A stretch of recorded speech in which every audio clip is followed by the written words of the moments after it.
Hello, everyone, and I appreciate everybody for joining us here for our Racial and Social Justice panel number 2. We have some great panelists today, and what we're going to do is, in a few minutes, I'm going to ask each one of them to introduce themselves, but I'd just like to kick off a little and give a little bit of sort of history of the Committee for Racial and Social Justice and some of the work that we've been doing over the past probably 3 months or so. So people will obviously remember what a difficult summer we had in this country, and really, in my opinion, it was an extension of the difficulties that we've had over conversations about race and social justice over the past 100 or so years. But at BAMSI, in the middle of the pandemic, we were confronted with having to do something and having to say something around the issue of racial and social justice. And we put our heads together as a group, and actually Aisha, who is one of our panelists, was very much involved in coming up with a declaration, which really put on record that BAMSI wanted to make a statement about where we as an organization sit, and some of the things that we recognize that we need to change. And really, we cannot change and move forward unless we recognize some of the practices and policies that we've had at BAMSI over the years that we really need to address and look at. So there's 2 phases to this. It really is about making a declaration, putting yourself out on the record and saying, look, we want to be a part of the change which needs to happen in this country and the world. But that's only the beginning of this. Then it is, well, how are we going to do that? How are we going to put our resources where our mouths are to begin to affect change? And I believe that change begins with conversation. Change begins with the exchange of ideas, and change begins with the acceptance that there is a need to change and that everybody needs to be involved in that conversation. This is a difficult conversation to have. It is. Many people find it awkward to talk about justice, about social justice, about issues of race, and oftentimes those conversations get hidden away and they don't happen. And then we make assumptions and we walk into a vacuum, and that vacuum sometimes gets filled with, I would say, not good intent. So having these conversations has been really important. But more important, I think, is that we've put together a Racial and Social Justice Committee that actually is action-oriented. And I'm going to just go through some of the things that we've addressed with the committee since, I'm thinking, June of this year.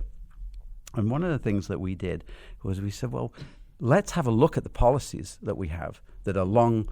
Oftentimes organizations dig out policies and there's a 1989 date on them, and they haven't been updated. I don't think we were quite as bad as that, but it is not unusual to find policies that really come from a different generation, and sometimes the wording and the intent of those policies is exclusionary. So we brought a subcommittee of folks together to look at some of those policies that exist. And also, it wasn't just about policies, but there was a common idea, for instance, that you couldn't take 2 weeks or more vacation. And everybody sort of knew, oh, there's this policy that says you can't take more than 2 weeks for vacation. And if you think about our workforce is from all over the world. We represent 100 or more countries in our workforce.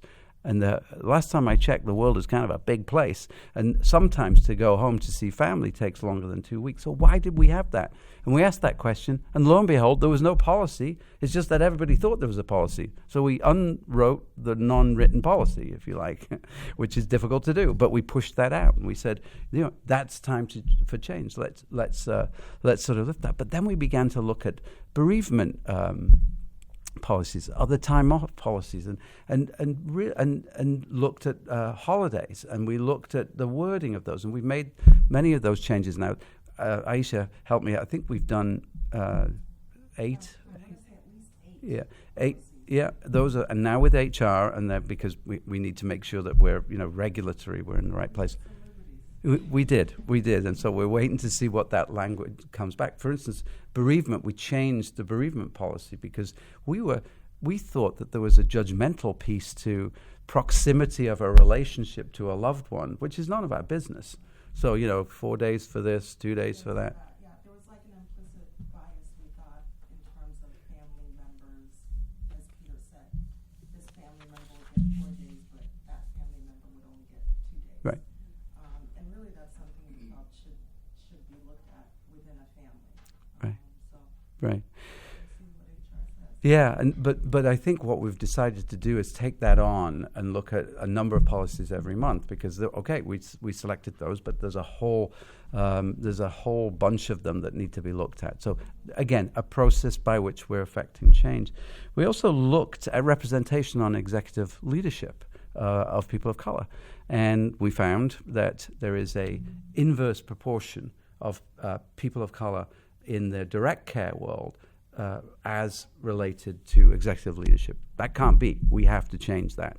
We have to create pathways that offer equity and equality to everybody in terms of the way they move through their career paths in this organization. So we've been doing a lot of work on that. We've recreated our succession planning so that we can identify folks and give people the opportunity to be leaders in this organization. And oftentimes give people a little nudge, because culturally a lot of people think, well, I'm probably not welcome to enter a leadership path. Well, you are, and that is much of the work that we're wanting to do going forward. I think another example of that is that we don't pay bilingual staff an additional stipend, or we don't reward that like we would reward perhaps somebody who had an MSW or somebody who was a CNA. Why aren't we acknowledging that is a very, very precious skill that needs to be reimbursed?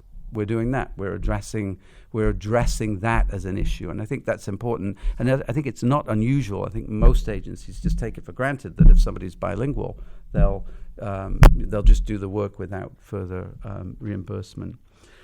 I think we also pledged as a group that we would do more training, that we would have more conversations, and that we would really create an atmosphere of inclusion and allyship as well within the organization. And the 15-day anti-racism challenge that was put out there by Professional Development Training has been a real benefit in my opinion, and I don't know how many people were able to get involved in that. I know it was a lot of listening and a lot of learning, but coming out the other end of it, I thought it was incredibly beneficial. Those conversations remove some of the eggshells, I think, that we as an organization have perhaps had in the past. And so does this conversation that we're about to have.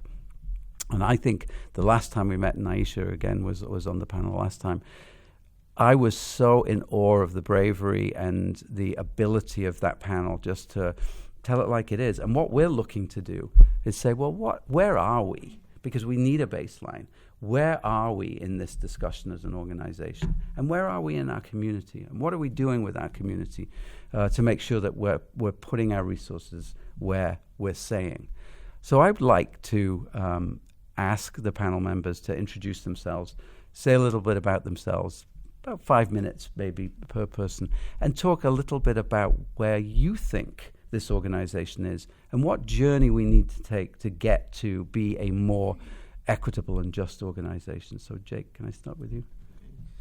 So my name is Jacob Bellany. I'm an intensive care coordinator, and my role is essentially to work with families to try to get supports in place, whether it's what we call natural support or more of a formal support. So I'm really there working with families in regards to kind of community engagement. And some of the things that I've experienced in terms of, or observed in terms of inequalities has not necessarily came directly from the organization. So I would say in the area of equality, I have seen a lot of improvement. I've seen a lot of opportunities from management as well to support that. And I think I wanted to really lean into that with the culture in our area, particularly for the CSA, is diversity is the key. The strength of diversity has always been the key. And the opportunity to utilize each other's strength in their various areas and highlighted has been something that, as a group, as a program, I feel as though that's been something that we I wouldn't say take for granted. We appreciate highly. Each coworker is from a different culture, from a different race, and they bring a lot of different perspectives that at the least makes us more informed about the population that we are serving, because we are in the community, and we will find not only one race, we'll find multiracial families, we'll find ethnicities, as well as multi-generational. And to piggyback off the bereavement, we will find a lot of families that, they live with the grandmother, or they live with an aunt, or they live with a sibling, and that translates into work, because as these children get older, they go into the workforce. Now it's not mom and dad taking care of them anymore. It's grandma has taken care of them. So being able to be a little bit more flexible and expand on that has been great. And as I said, I've been fortunate. I've been working for BAMSI for about 6.5 years. I've been fortunate and blessed to see a lot of diversity in my particular area. Some iniquities that I do experience are systemic, where it's not necessarily outright in your face, but it's a trickle-down effect. And I'm thinking about a lot of parents, particularly, that they may have suffered in a injustice situation, thereby putting them in a position where they can't support as much as they can, and they can't be there or engage as much as possible. And that has been something that, as a ICC, that we work with multiple families like that a lot. And as I said, in terms of coworkers, for me personally, I've been blessed to see so much diversity that the iniquities of a department or of a particular sector, I could say, is relatively minimal. That's just me personally. But that is to the strength of the agency always recognizing, and I think I want to lean back to that. It's recognizing the diversity of their coworkers, the diversity of the community, and the intersect that we have with each other. And as you said, I think management on top could be flexible in having the ability to put more racially diverse or ethnically diverse members there to give a more, for lack of better words, more color, more flavor interactions. Because there is a lot of times where if I had a concern that was more culturally focused, another superior that may be the same culture or maybe the same race may have a little bit more insight. Not to say that everybody will have won't, but they may be able to talk about something a little bit more straightforward, thereby leading into a more hard, correct answer, accurate answer. So, like as I said before, it does give some flexible room on interaction between management and direct support, just to make sure that the program is moving as smooth and as effective as possible. Yeah. Thank you, Jake. Regina? Hi, I'm Regina Maxime. I worked in the community living division as the director. Many of my experiences at BAMSI with racism, I think, is in injustice. Not necessarily, I think it applies to the policies. I think it's the interpretation of policies made by the management team. So I do feel like some of what Jacob says, it's not necessarily our policies that create some of the inequities that we deal with. It's more or less the management of them and how they're carried out in the day-to-day workplace. So for me, I think, we are really in the infant stages of addressing these issues, and we really have to focus on training the employees and the management team that's expected to carry out these policies. And they're really, the first line that many of our employees are going to have with the policies. First they're going to go to their managers and ask them about a policy, and then the managers are going to probably try to assist them interpreting that policy, and then they go to HR if they don't like it. That's kind of been my experience with it. So for me, I think BAMSI really has to do better with having trainings available for staff, meaningful, robust trainings that leaders are expected to really carry out in the day-to-day workplace. And if we start there, I think we'll see a better turnout, I guess, with how we apply our policies. In terms of the growth of our agency, I do think, we are very diverse, and the families that we serve are very diverse. Similar to what Jacob said, it's, multi-generational, it's multicultural, and we have,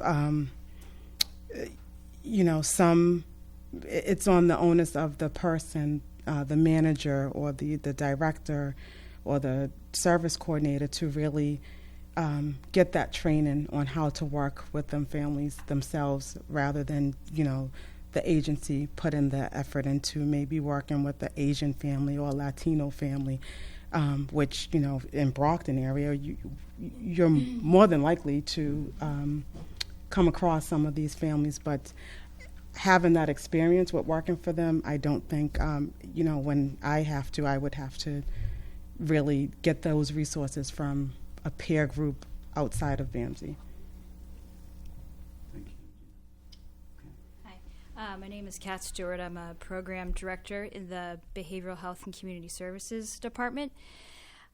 I have a couple thoughts, and I've been thinking as you guys have been talking about some different things. I think a couple things. I'm a big proponent of education, and I think education within ourselves to figure out what are our own blind spots and biases and prejudice is very important to doing some of this work. I think, for example, one of the things that opened my eyes was one of the, listening sessions, someone talking about their experience as being a non-native English speaker, talking to a native English speaker supervisor, and how there was a conflict in what literally lost in translation, and how that impacted the relationship and the work. And it was such a small thing that could have been sort of figured out, I think, if it had been talked about differently. So that really opened my eyes because of, my privilege of not being, English being my first language. It wasn't something I had to think about.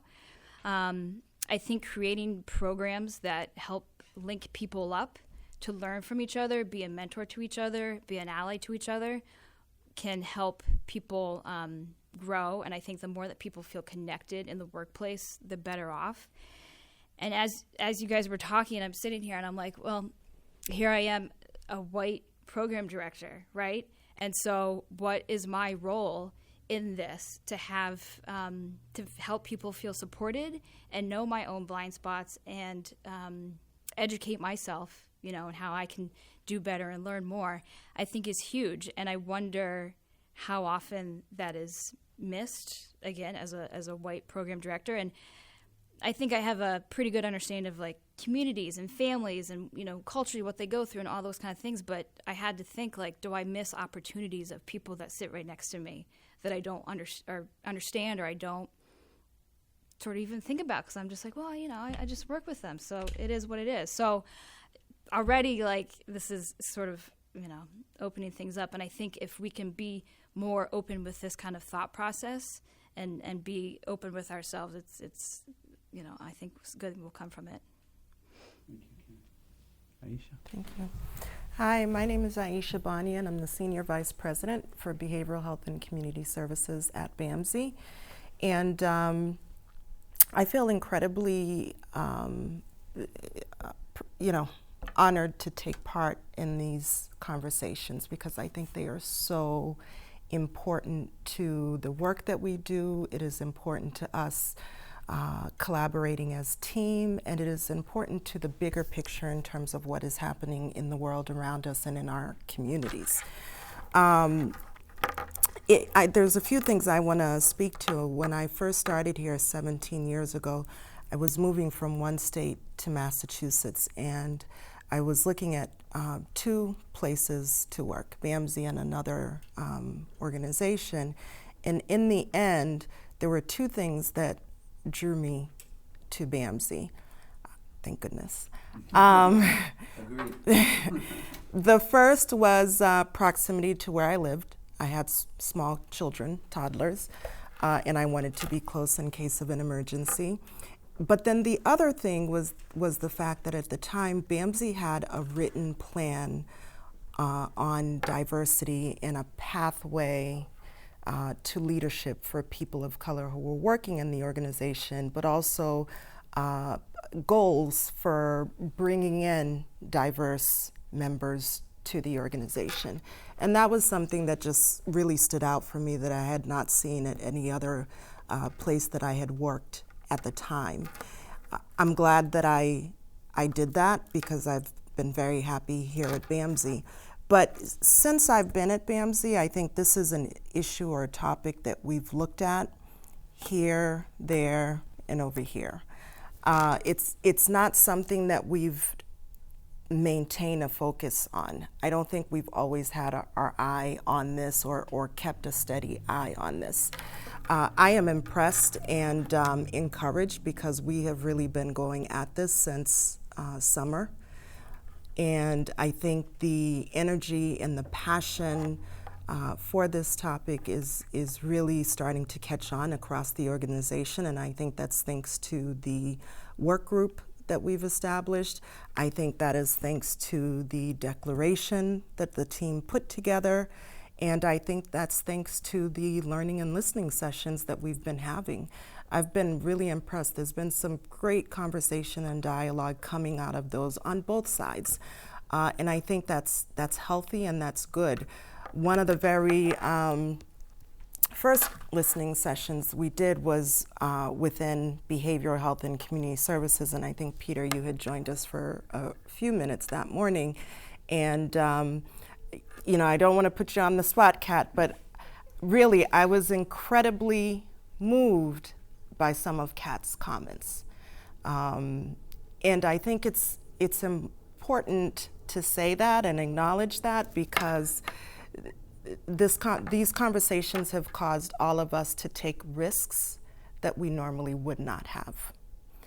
And I think as a result of that, I see us coming together more and more. So I just, wanted to say that. In terms of policies, I think it's great that we've been looking at the policies, and I think it's something that we need to do. I'm reminded of a moment many years ago at the BASE program where I was observing the milieu, and one of the staff was doing an activity. It was MLK. It was the Friday before the long weekend of MLK.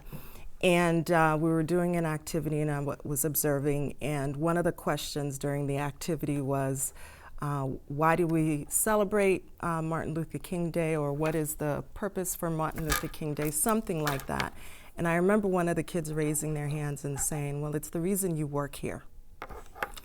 And the person who was facilitating was a person of color. And we all kind of chuckled, but as difficult as it may have been to hear that from the mouth of a child, she was right. That is the reality for people of color. That is how we value that particular holiday. So when you're looking at policies and you're looking at holidays and floating holidays, and you see MLK under a floating or a soft holiday, as a person of color, I can kind of, look at that and say, well, what value does the organization I work for have on this particular holiday that I hold so high? So that's the kind of work we've been doing on the policy subcommittee. In terms of pathway to leadership, I think we all have to do better with that. I could probably name at least 5 or 6 individuals between adult and children's services who've been here either as long as I have or even longer that should be further along, in my opinion, in the leadership role or roles. But for one reason or another, that's not happened. I remember back to one of the learning and listening sessions I participated on, and I recall a comment, and I don't remember who said this comment, but I do recall the comment in terms of, well, people of color don't really apply for those positions, you know. But if you've been privy to or have experienced over the course of a lifetime systemic racism, implicit biases, or even outright racism, you're going to be less likely to take those risks and those chances. Peter talked about in his opening giving people a nudge. If as supervisors and leaders of the organization, we're not nudging people along, then we're not helping them. You know, I think of my daughter, and with homeschooling, I'm seeing her education unfold so much more than I would have if she was away at school. And one of the things I'm realizing is that she does much better with more praise, more support, you know, and she needs it in small increments. And for so many people, that is true. They need that nudge, they need that push, they need that encouragement, big and small, every step of the way. And if we are able to do that, I think there's this natural kind of pathway or evolution that will happen where we'll see more and more people of color or diverse people applying for these positions and moving along in a leadership way. So, thank you, Aisha. So, but I was listening to a podcast yesterday that in the English Premier League, it's the most diverse league in the world, but all of the coaches and managers are white. And somebody just realized this. And the first place black player to play for England was a guy called Viv Anderson, and he was interviewed, and he goes, nobody looked like me. I didn't have a playbook. And everybody told me, you want to go into management? And so to your point, that if you're constantly being sort of having that sort of head turn look and saying, are you sure you want to do that? That is not, what I want to talk about is intentionality, you know. And if an organization lacks intentionality, you think, well, hopefully it'll work. You know, I'm sure people apply. That's not good enough. And when I think about successful organizations and diversity, and we've had this conversation with Palmerston Ifill, who is a member of our board, and he's also the Chief Diversity Officer for the court system in Mass, and he's done some incredible work with that. But his point is, get a diversity officer and have this as a conversation all the time. And he said, you know, you do, CPR training. You have to do CPR training. There's a number of MAP training, all of those. The work that we're doing with each other and with the person served, how can we not have some sort of training around this that looks to appreciative inquiry, that looks to how you ask more questions and make less assumptions? Why aren't we weaving that in to what we expect from people? You said it before, I think, Regina, like, you know, if you leave it up to people to do it, you're not giving them the opportunity to learn and grow. And I think we need to do that. I don't know if people have thoughts about that. Yeah, and to piggyback off what you said, Aisha, I'm reflecting on two specific moments that catapulted me to the position I am in right now. The first one was initially when I first came to BAMSI. I started off as a mentor, and I had a good relationship with kids. It was fine. It was not a problem, but that was my role. I was a mentor. I came, interacted. I stayed to the mentor road. And I remember one or two coworkers, one actually ended up being a director for the department, came to me and said, hey, I think you can be this particular position. Never even entered my mind. And to me, it was, as you said, something that's always been kind of rooted into your brain, and you stick to that road. So when I thought about it, my mind opened up naturally, and kind of evolved over time. I said, let me try it out. Come into the position, I get the position. Now, all the experiences I learned as a mentor and all the dynamics, now I'm bringing it into another area. Now I'm enhancing the benefits or the opportunities that particular program has for the community. That's one. The second one was also another time where I'm not going to put the person out there, but one of the management asked me to essentially start if I would look into teaching CPI. Never crossed my mind at all. I'm just in my lane. I'm doing what I need to do. And I was like, okay, not a problem. That's it. Now, she's seen something in me that I may have said, oh, I'm taking it for granted. That's how I am, my personality. But she said, no, I like your style. And it goes back to, content versus character. Somebody can be very smart and just can't deliver the way that they would love to, and somebody can have a great delivery but need a little bit more support on the education route. So, that particular person came to me and said, yeah, I think you can do it. I said, okay.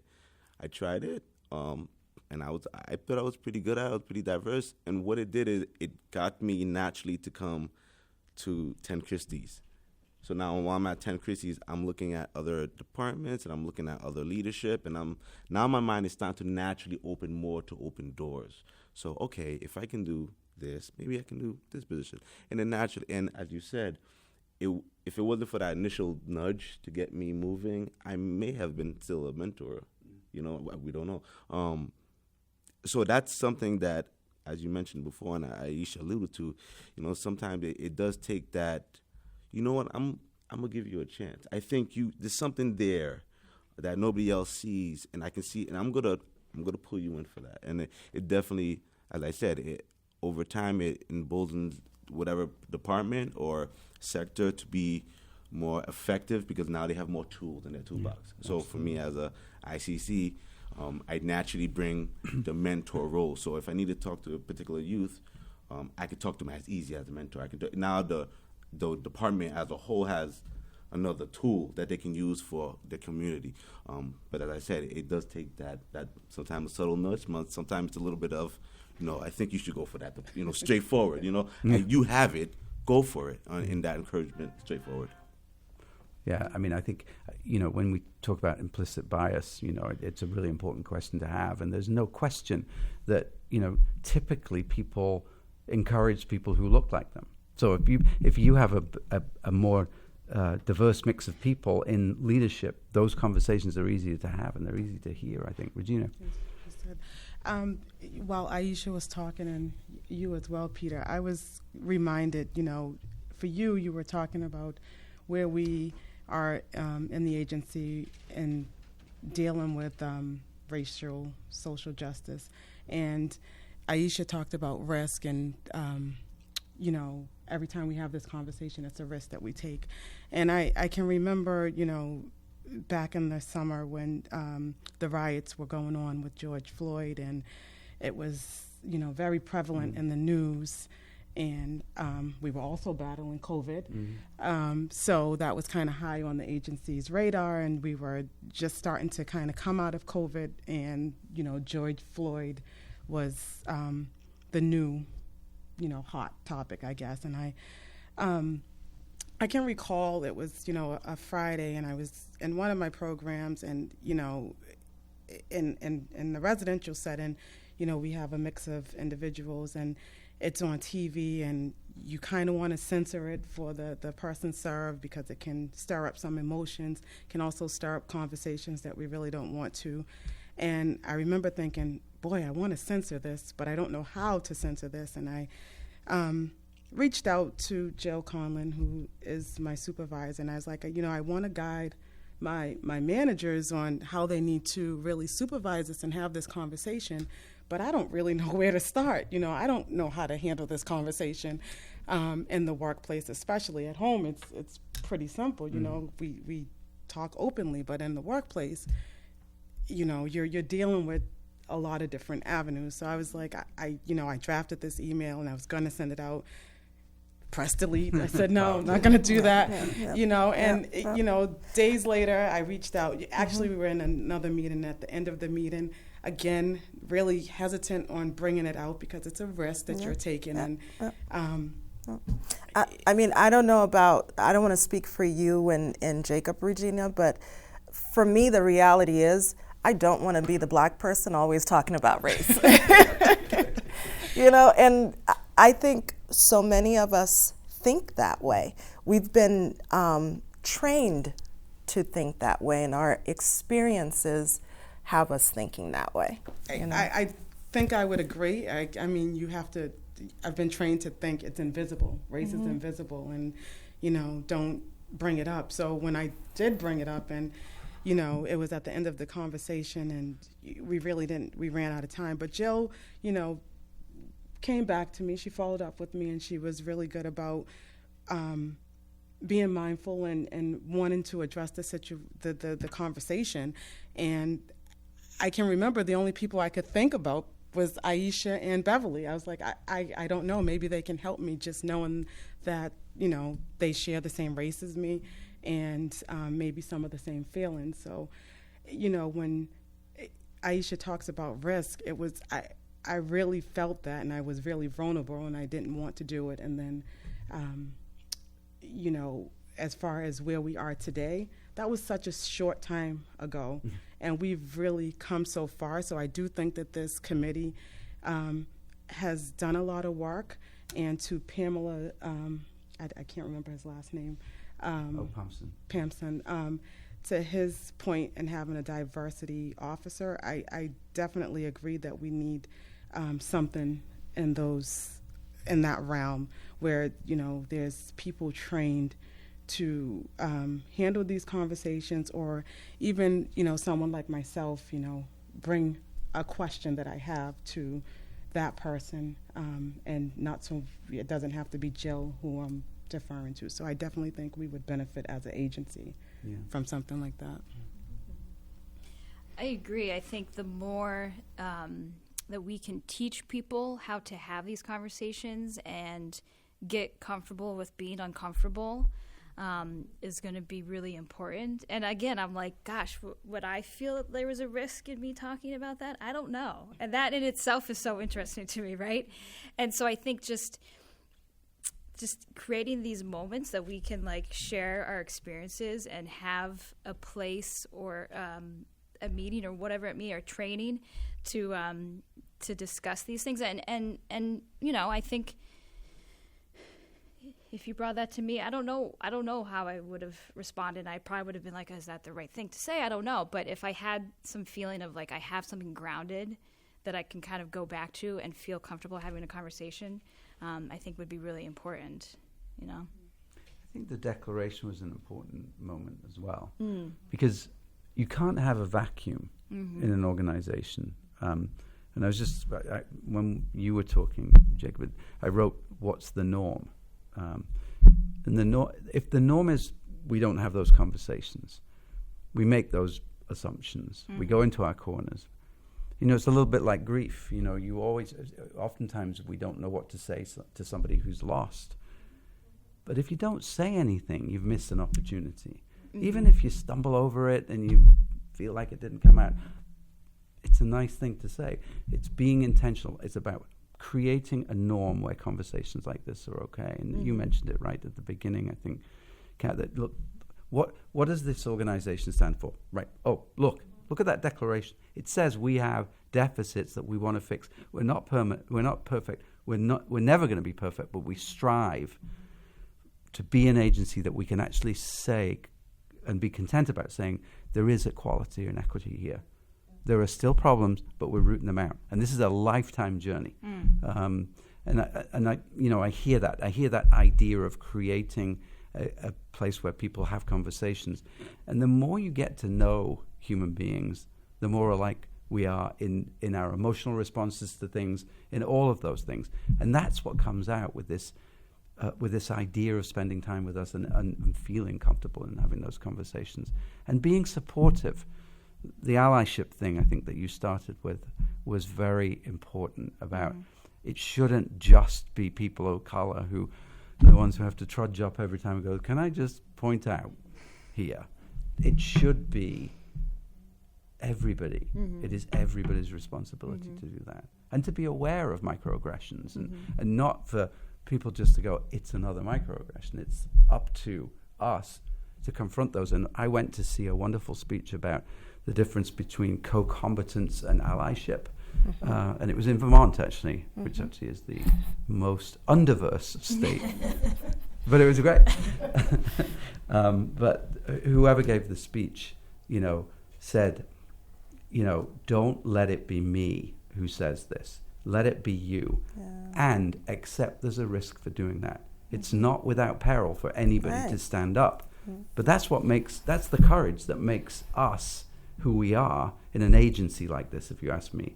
And I often say, if you're not up for that, and if you don't want to take that on, and you don't want to understand the people you work with, you're never going to understand the people that we're working for.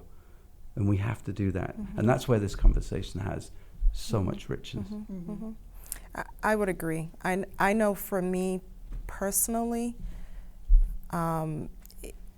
it's been helpful to hear some of my colleagues talk about privilege. That's a word, as a person of color, I probably never would have brought up with a colleague. But because I've heard it come up, in some of these conversations, I see colleagues taking risks by sharing on the topic, and it's put me in a position where I feel like, okay, so you're starting to think about this on a different level, and I appreciate that. It is meaningful for me. But I wouldn't have known that if we weren't having these conversations as an organization. So A+ to us as an organization for doing that. Well, maybe an A. we still have room to grow. So I want to say that. And then the other thing that I want to say, as you brought up at the declaration statement that we put together, the other thing that this does is it holds us accountable as an organization. We have something in print, in black and white, that we have put out there that we're proud to share, that is going to hold us accountable. And that, to me, says a lot. Because we've not gone this far before, so. Yeah, and sometimes you think, okay. Right. Work. Got to do it now. You have to do it. And that's the intentionality, right? Right. That's not, well, I hope it'll happen. We're holding each other accountable. Absolutely. Yeah. Absolutely. And if there's anyone in our BAMSI community that has not gone and read this yet, I would encourage you to do so and hold people accountable. Ask questions. Ask for clarity. We want to hear from people, so please go out and do that. And I think the other thing is accountability, but also how are we doing? What is our baseline? What are we measuring? And I think those are things that the committee needs to take on. We've got our baseline. Now, a year from now, it has to be different. Right. And what are we going to do to get there? Right. And just before we wrap up, I think it would be a great idea just to go around with the panel and ask them, for final thoughts or ideas about going forward. So I'll start with you, Jake. Yeah. I think the one thing to just keep at the forefront is embracing and celebrating diversity at its core. And that diversity can be anywhere from cultural to race to skill set to education. The more that you embrace diversity at its core, the true meaning of being a diverse group, it works best for everyone. If I had to equate it to sports, and some of my colleagues would kind of roll their eyes on it, but in terms of let's say basketball or football, every one player is not a quarterback or a point guard or shooting guard. Everybody has their skill set, but they all have a common goal. They embrace each other's skill set. They utilize them when they need to, and they move forward with it. So for me, it has always been embracing and celebrating each diversity, because one day you will need it. Whether it's today or tomorrow, 2 years from now, you will need it. So the opportunity to celebrate it and to make sure that that particular person is acknowledged and celebrated, I think will go a long way. Thank you. I agree, Jacob. I think that's great. I think for me, I think it's to keep the conversation going, to always pledge as a supervisor to talk about the declaration, what the declaration means, and where we are as an agency, as a group in that declaration, and helping people be mindful of their blind spots and how they can not necessarily do better, but change their thinking by looking at the declaration. Like Aisha talked about in terms of people talking about privilege. Again, not a conversation that you would have just some people maybe have heard of it and talked about it, but like me, you're not going to talk about race because you want that to be invisible. So for me, I think my pledge is to, in my division, is to always, put the declaration out there and have a conversation about what that means, where we are as a group in the declaration, and to be aware of my blind spots, their blind spots, and how we can do better. I think, education is so important, and dedicating oneself to educating oneself about what they maybe believe that is not correct, or what the blind spots are, or the biases that they have, and how their place in the world has impact on other people, whatever that may be. I think that's important, and I think that work can be scary for people, but if we can make it feel more comfortable, then that's a good thing. With that too, I would be curious, and I think this is something for the agency to maybe take a look at, is why do people leave this agency? Are they feeling disconnected? Are they feeling, judged? Are they feeling like, something's not working for them? And I think you kind of have to take that and take a look at that and see what's really happening, because then I think we will see things happen and come up that we weren't maybe aware of. And I think too, taking the work group, the racial and social justice work group, and making it a department, making it a full-fledged department that is working on constantly interagency issues, concerns, growth, education, but then also taking that into the community and making those connections to help the greater community as well. So. For me, I think a couple of things really quick is as an organization, I think we have to continue exploring how we utilize our diversity, which we always acknowledge as our strength, how we utilize our diversity to be an even better organization. And the only way we do that is to continue the work of the last few months. We need to continue the work. We need to continue the dialogue at an organizational level. We need to continue the dialogue in our programs every single day. To the BAMSI community, I would say take part. Wherever there's an opportunity, participate, take part. One of the last pieces of the declaration is to be part of change. And so we really want our employee community, our BAMSI workforce, to take part in our learning and listening sessions, to speak to your supervisors where you can, and we're here to help, we're here to listen, and we want to make this a group effort. Right? So I want to thank everybody for, again, engaging in an amazing conversation, an incredibly rich conversation, a diverse conversation that we need to keep having. And thank you for taking risks, because as we've all said, this is not without risk, and I really appreciate your bravery to do that. So thank you.